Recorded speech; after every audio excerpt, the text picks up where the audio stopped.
Good morning and welcome to Awaken Your Spiritual Powers by Asha Nayaswami. In her talk this morning, our beloved speaker will guide us to open our hearts and minds and to go to the next level of consciousness. Paramahansa Yogananda realized divine consciousness through devotion to God. As a Prem avatar, he is a shining example of awakening through love to us all.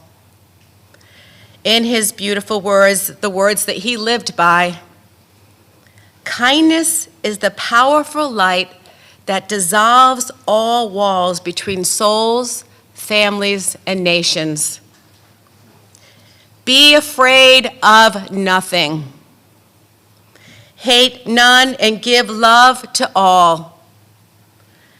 Feeling the love of God and seeing his presence in everyone. Having one desire for the constant presence in the temple of your consciousness. That is the way to live in the world. So I now present you Asha Nayaswami. She brings the real to self-realization and our powerful channel for the teachings of self-realization. You have to let us laugh at that one. Okay. Welcome, Asha Nayaswami.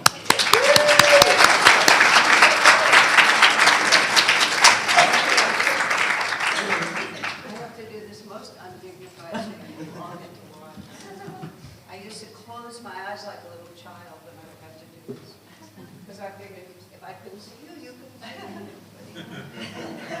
Okay, let me get myself together here. So that I can walk up and I can say, good morning, everyone. Oh dear, I feel like a teacher. And now I'm going to step off and let the singers come up, okay?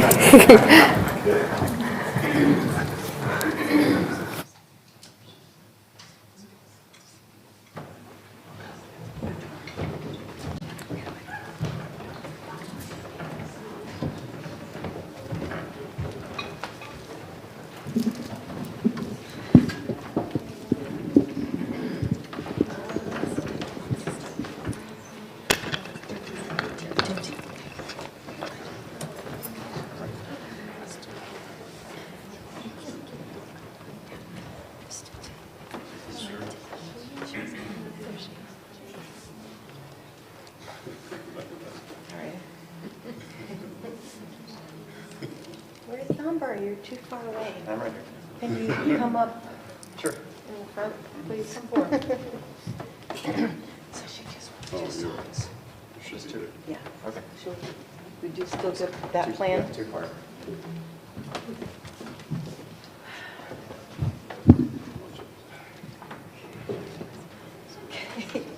Excuse me, I'm coming through. Erin. Oh, okay.